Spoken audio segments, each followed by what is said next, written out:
안녕하세요. 보험금 팔례방입니다.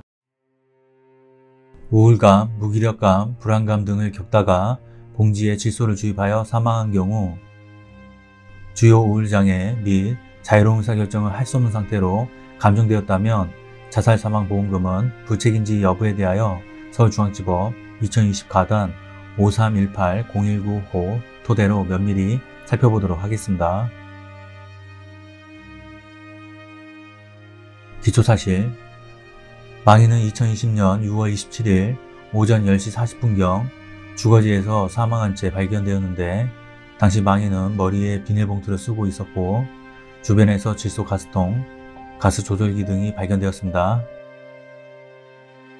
재판부의 판단. 쟁점, 망인의 사망이 심각한 정신질환 등으로 자유로운 의사결정을 할 수 없는 상태에서 발생하였는지 여부.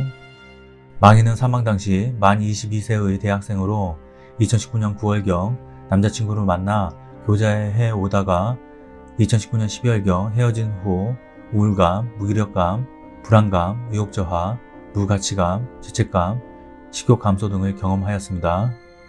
망인은 2019년 12월 26일 시심리치료센터에 내방하여 기질 및 성격검사 MMPI를 하였는데, 검사 결과 불안 ANX, 강박감 OBS, 우울감 DEP, 반사회적 특성 ASP 등의 척도가 매우 높게 나타났습니다.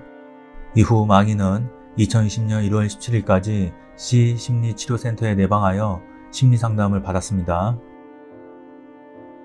망인은 2020년 6월 9일경 휴대전화에 음성을 녹음하고 2020년 6월 25일경 휴대전화에 메모를 작성하였는데, 위 음성 및 메모는 공황이 오면 과호흡과 함께 정신을 잃고 자해를 하거나 지쳐 쓰러지듯 잠드는 밤들이 있었습니다. 방이 좁아지고 무너질 것만 같아서 창문은 항상 열어두어야만 했고 겨우 드는 잠마저 악몽에 시달려 편치 못했습니다.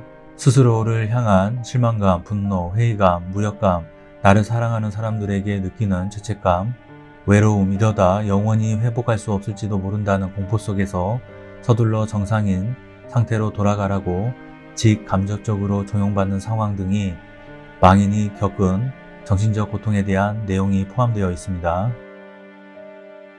H병환장에 대한 진료기록 감정 촉탁 결과 및 사실조회 결과에 따르면 감정인은 망인이 정신질환을 앓고 있었던 것으로 판단됨.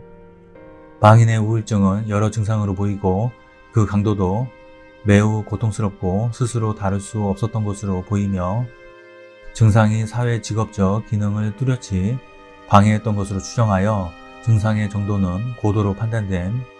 고도의 주요 우울 장애로 진단 가능한 심한 우울 상태에 있었을 것으로 판단됨. 사망 직전 망인은 정상적 사고를 할 수 없었을 것으로 추정됨 등의 감정 의견을 제출하였습니다. 나아가 망인의 심리상담 내용을 보면, 망인은 남자친구와 교제할 당시 남자친구로부터 성적, 육체적, 정신적인 학대를 받아왔고, 그 무렵부터 우울감, 무기력감, 불안감, 의욕저하, 무가치감, 죄책감, 식욕 감소 등을 겪었으며 자해 및 자살 행동을 하기도 하였던 점.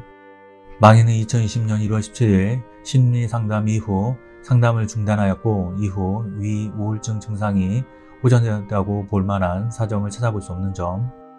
망인은 공부, 운동, 그림 및 노래 등 일상적인 생활을 위해 노력해 왔던 것으로 보이는 점 등을 종합하여 보면, 망인은 남자친구와 교제할 무렵부터 겪어온 고도의 우울증이 호전되지 않은 채 지내오다가 이 사건 사고 무렵 우위 증상으로 판단 능력이 극히 저하된 나머지 자유로운 의사결정을 할 수 없는 상태에서 자살을 하여 사망에 이른 것으로 봄이 타당합니다. 결론적으로 피고는 원고들에게 상해사망보험금을 지급할 의무가 있습니다. 마치겠습니다. 긴 시간 시청해주신 점 고맙습니다.